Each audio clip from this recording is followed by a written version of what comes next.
So our last talk before the break is by Tony James. He'll be doing a duet with Shen from Flower Labs.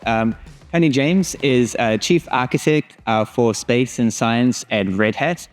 He has done a lot of engagements with really important types of national infrastructure, space aeronautics, research labs that are at the cutting edge.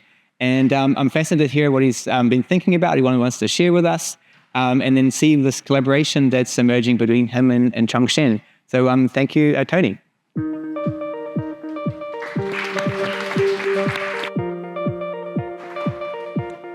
Is this thing on?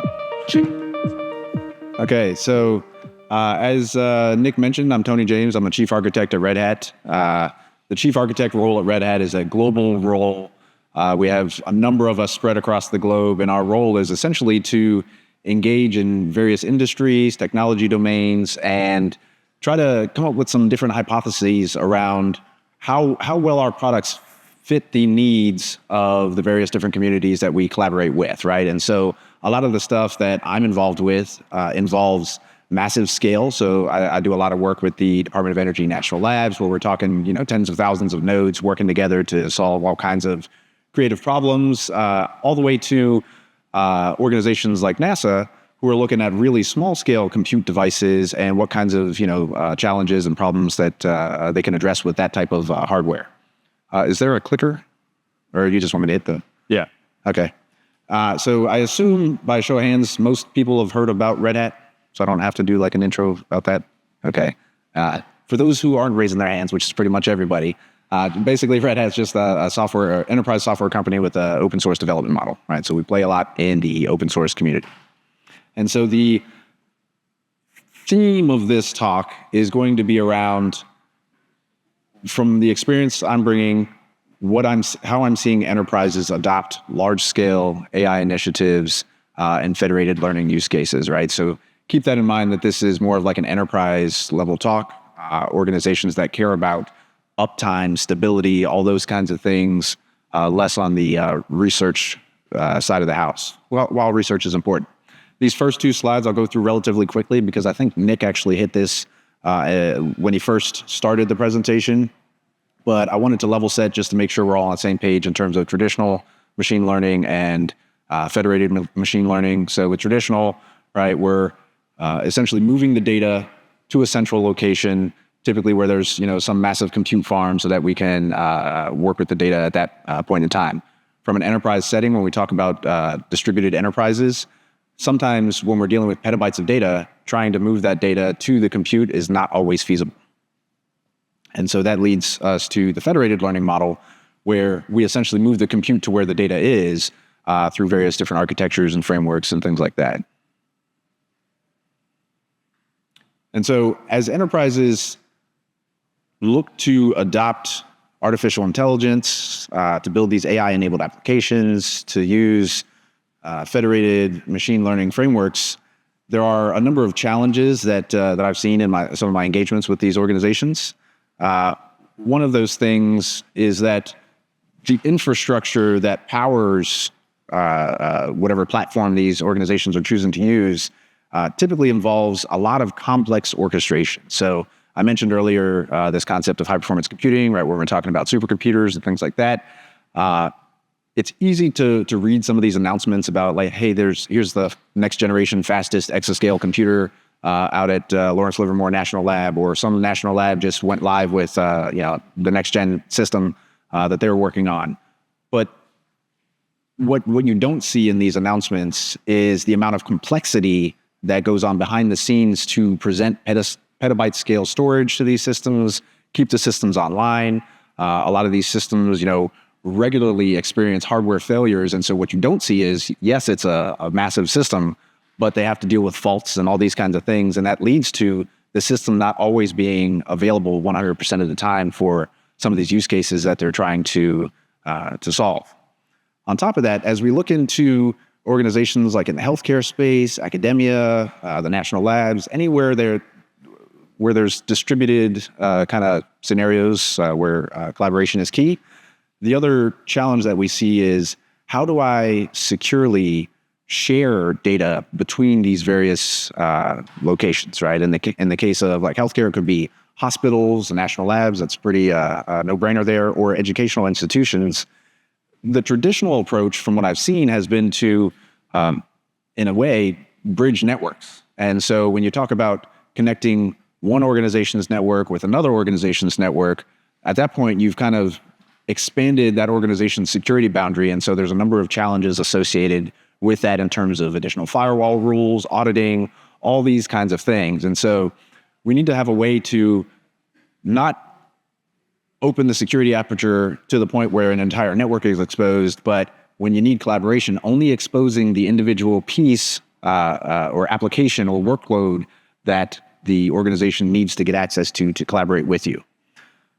We talked about consistent operations in terms of being able to keep the system online, stable, all those kinds of things. But we need a level of kind of automation to the underlying platform and software layer so that when you need to scale or add additional nodes, right, we're able to address that in an automated fashion. Or if you need to take nodes offline for whatever reason, maintenance maybe, workloads can kind of securely contract to fill the surviving infrastructure that's going to be there. And then, of course, we have to do all of this at various different levels of scale. And so I don't want this to sound like a sales pitch, but this slide is mostly around why organizations have that I've been working with have decided to partner with Red Hat. Some of the things that some of our solutions that they've consumed from us that have helped alleviate some of these challenges. I assume if you've followed Red Hat in any capacity, some of these are probably familiar. I'm willing to bet one of these on this slide is probably new because we don't do in my opinion, a good enough job talking about it. But I've been telling everybody who will listen, and I'll get to that in a second. So the first thing is, as the underlying platform, every piece of hardware needs some kind of operating system or orchestration layer to ride on top of it in order for you to use it. So traditionally, in high-performance computing arenas, it's been Linux, right? Red Hat Enterprise Linux or some other variant. As we look into AI, one of the things that we're increasingly seeing is an increased desire to use Kubernetes and containers for orchestrating a lot of these workloads, right? Kubernetes brings a level of automation to the infrastructure and the software layer, and then containers ensure consistent deployments, security, repeatability, all those kinds of things. And so Red Hat OpenShift is Red Hat's enterprise Kubernetes distribution designed to run pretty much anywhere. For a long time, our vision has been to run or support running any workload, any application, anywhere, whether that's on premises, in the cloud, in space, what have you. The one I said I'm willing to bet most of you haven't heard of is this next one, which is Red Hat Service Interconnect. And this is designed to address that secure connectivity piece of it. So instead of when you want to collaborate between different national labs or academic institutions or something like that, instead of having to bridge your network through a VPN or some other means, Red Hat Service Interconnect allows you to, at the application level, create these ephemeral networks where you expose only an individual application endpoint or data source, and the network is ephemeral. So you can spin it up just while you need it, and then spin it back down so that connection is not sitting there all the time, having to be audited, all those kinds of things. It is based on an open source project called Scupper. Anyone heard of Scupper? All right. The next platform is Red Hat OpenShift AI. So this sits on top of our Kubernetes platform. And I've got a couple slides after this that we'll go through relatively quickly because my buddy Chong Shen has a demonstration that he wants to show. But OpenShift AI is designed to take Kubernetes and layer on a framework that empowers organizations to build and operationalize AI models on their own infrastructure. And then, of course, as we look at scalability, we need to have some way of centrally applying governance rules and policies to the entire stack in a consistent fashion. And so that's where our advanced cluster management solution comes in. And so all of these tied together create a pretty robust and scalable platform that you can distribute across your infrastructure or your locations to tie them together to meet some of these distributed use cases. So just digging into OpenShift a little bit further, I mentioned that Kubernetes has become very popular. And so again, looking at things through an enterprise lens, right? An area where OpenShift has been very valuable to organizations is that it's not, hey, pick an operating system, download Kubernetes from the Kubernetes website, and then layer on your authentication stack, logging stack, all these kinds of things. Like it's essentially putting together a puzzle, right? OpenShift is a very opinionated distribution of Kubernetes that includes the operating system all the way up to everything you would need to operate an enterprise setting. So out of the box, you have the ability to send all of your audit logs and things like that to an enterprise logging system like Splunk or something like that. Out of the box, we have the ability to integrate with your enterprise identity management system. Things like in the federal government, they care about are smart card authentication or PIV authentication or CAC, whatever term you want to put in front of it. It's just smart card authentication. The analogy I'll often use, and I ran it by Chong Shen the other day at dinner, is building your own Kubernetes platform is almost like building your own car. So I like to turn a wrench on a car every once in a while as a hobby, right? It's fun to do. But if I were to build my own car and try to daily drive that, it would be 100% up to me to replace any parts. I don't have a warranty department I could call. Like, sure, the part might have a limited manufacturer warranty, so that might save me some money there. But the labor aspect of it still requires me to have to deal with that. Additionally, the insurance aspect of it, right? Like maybe I can find an insurance company that will insure this kit car that I've built, but that's going to cost me even more money because it's not a well-known product that I'm consuming and asking them to insure. So rolling your own Kubernetes in a way is kind of like building your own car. Some cases you can be successful, but it's costly and has challenged. And so this slide is around that secure connectivity. And so this may not be a realistic image, but I wanted to show the art of the possible, right? Where we can create these ephemeral application networks that enable collaboration across different environments, potentially different organizations, government and private. And the way this works with Red Hat Service Interconnect is there has to be some kind of central location that is accessible, right? So it's not like we're just poking a firewall hole through two networks and connecting something.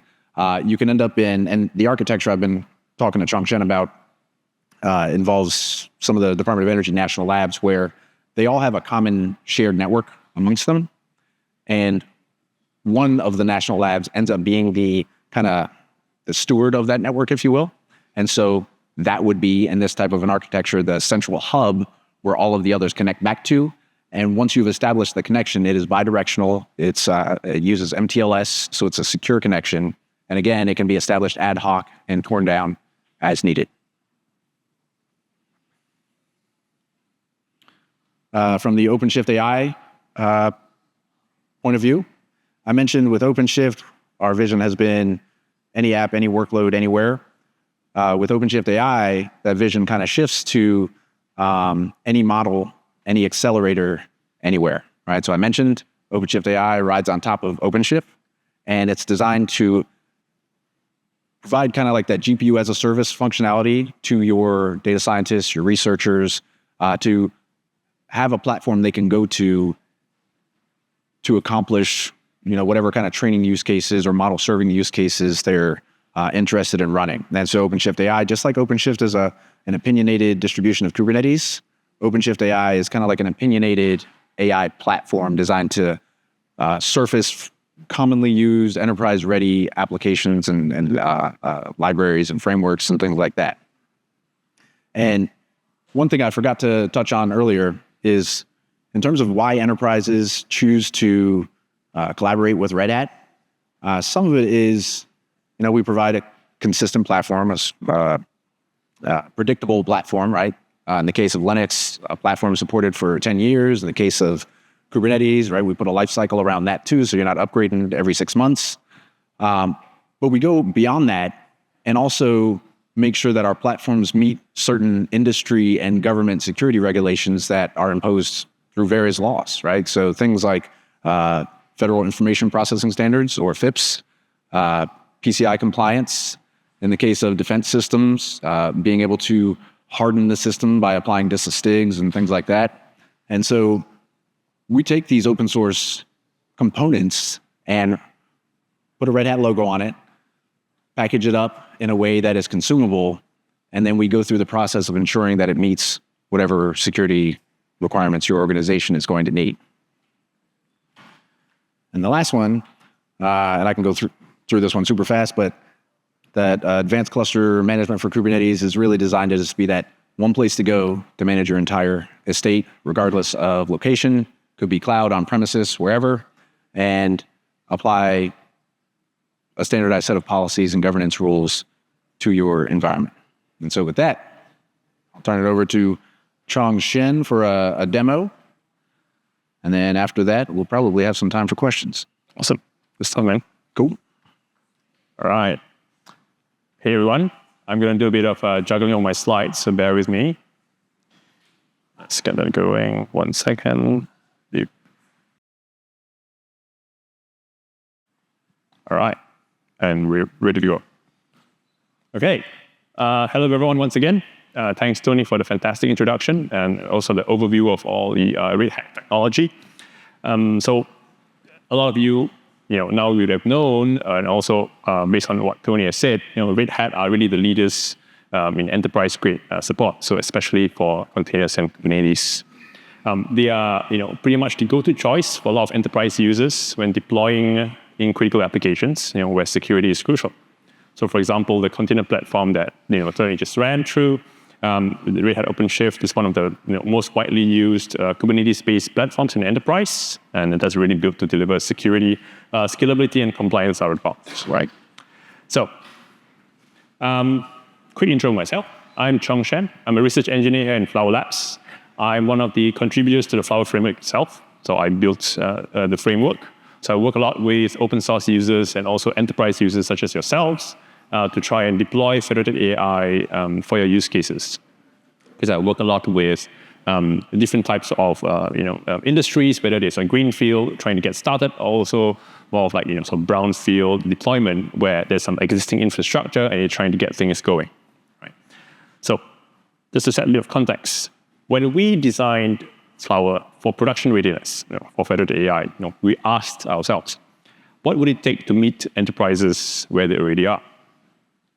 So most crucially, enterprises don't want to reinvent the wheel. Right? You don't want to reinvent deployment. That's why we built Flower with containerization in mind. So we offer first-party container images. These are hosted on Docker Hub. These are also hardened container images, which are continuously scanned for vulnerabilities. These images are designed to work across a variety of environments. Right. So these are effectively the best-in-class enterprise-grade container and Kubernetes support. And you can just use them right now. If you go to Docker Hub and look for Flower containers, they are there. Now, most organizations can get started quickly with minimal setup. So in fact, we also have the how-to guides on our documentation pages. You can just look them up right now, and you can get going with your existing Flower app and also the design that you have in mind. You can just deploy it. Right. But some industries, as Tony has mentioned, have specialized requirements. For example, regulated sectors like defense, or organizations that standardize on specific container platforms, like healthcare. So, one example is the Red Hat OpenShift. Right, it's widely trusted in industries, and it has strict compliance and security needs. So many enterprises already use it as their container platform of choice. Since Flower already provides containerized deployments, so it can be just run on OpenShift like any other enterprise workloads. So that means enterprises that standardize on OpenShift can adopt Flower without extra engineering effort. So today, it's my pleasure to showcase a demo between using Red Hat technology and also the Flower framework. Right. This ties together our first-party container images with the Red Hat tech. Before I show you this actual demo running on OpenShift, let's quickly set the stage, right, about the architecture of the Flower framework.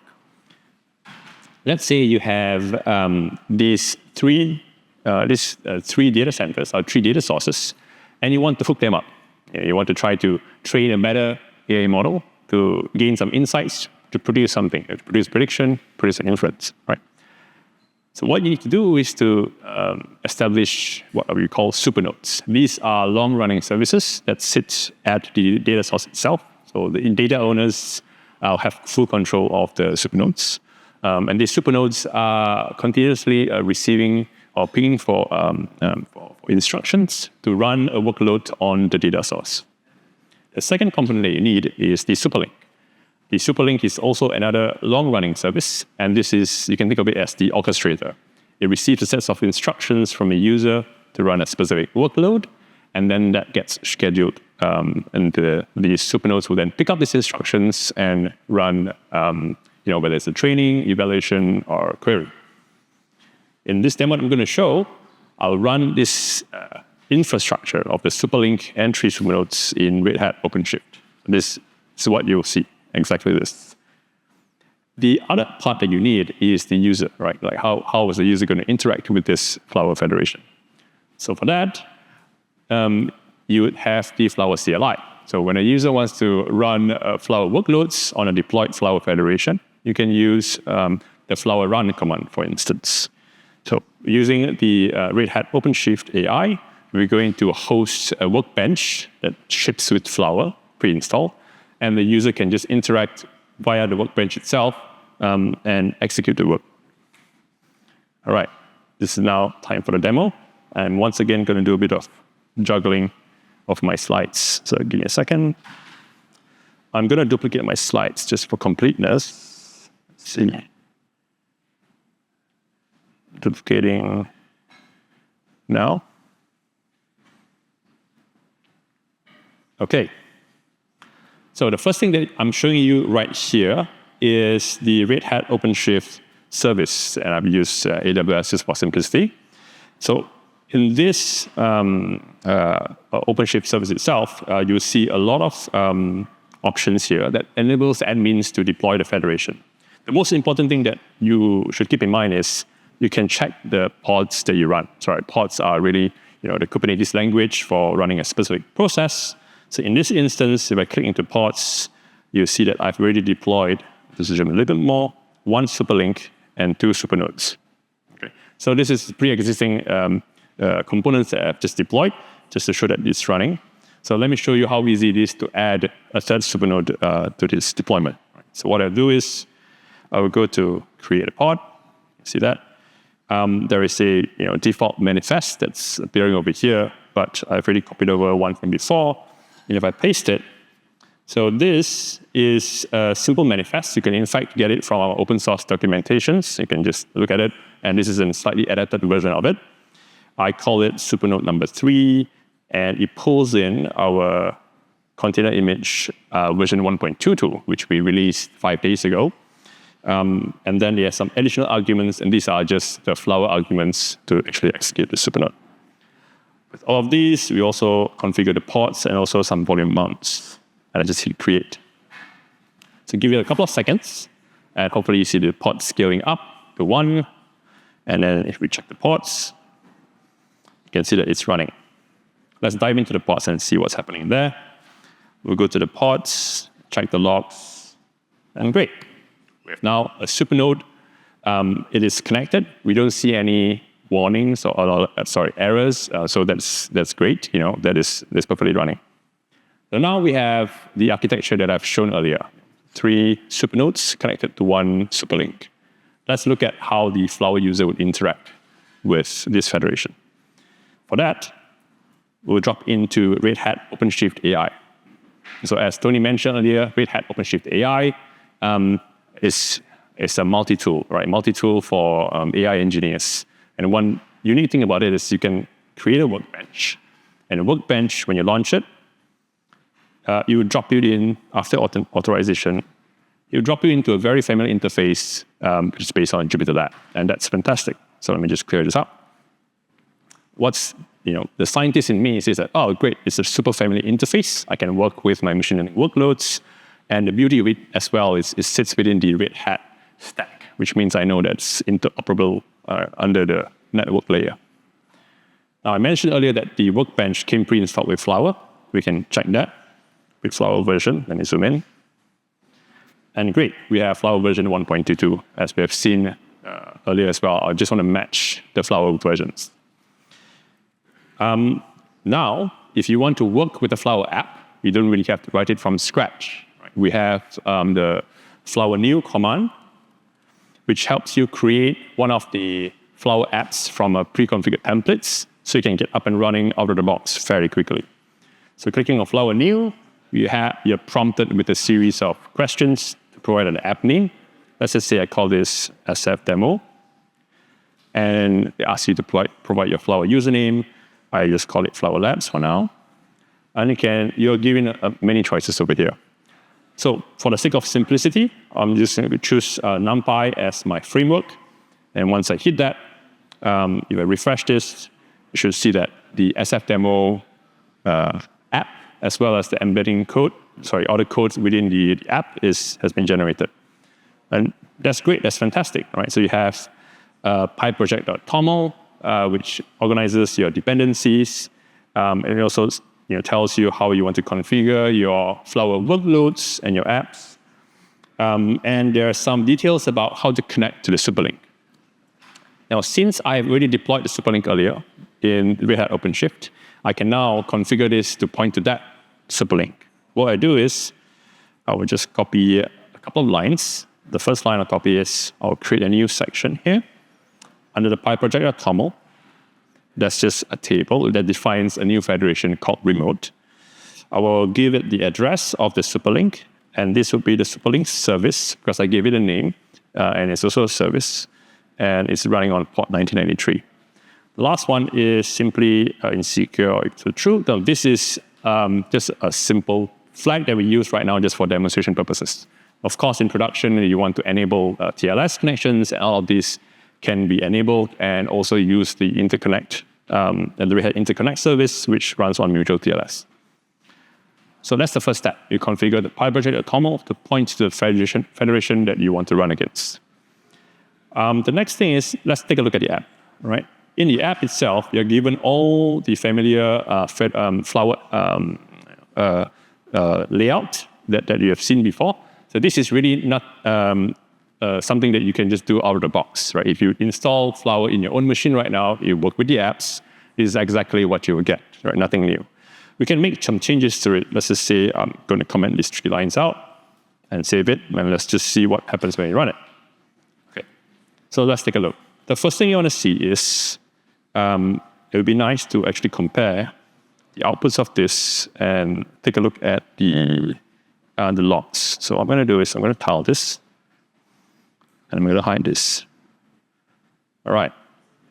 So let's take a look. As an AI engineer working in Federated AI, the first thing I want to check is list. Let's have a look at what's running on the Superlink.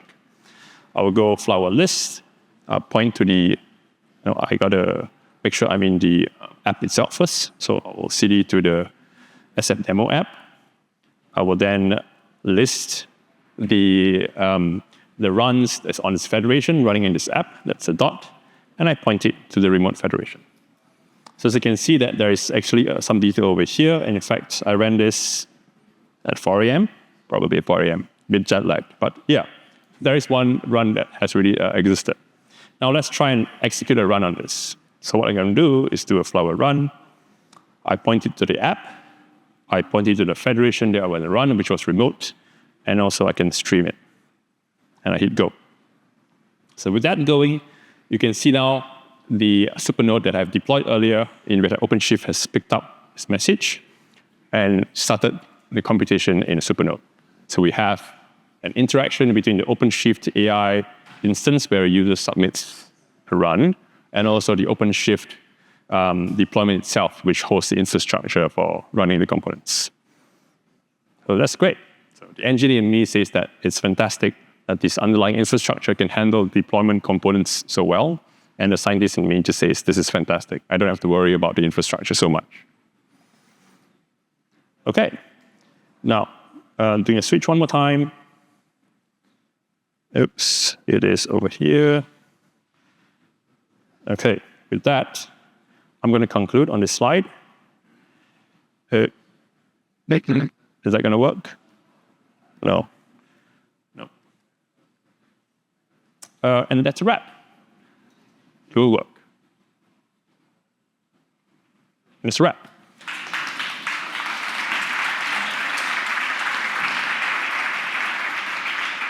We have time for a couple of questions. So, Tony, if you want to come back, if there's any questions out there.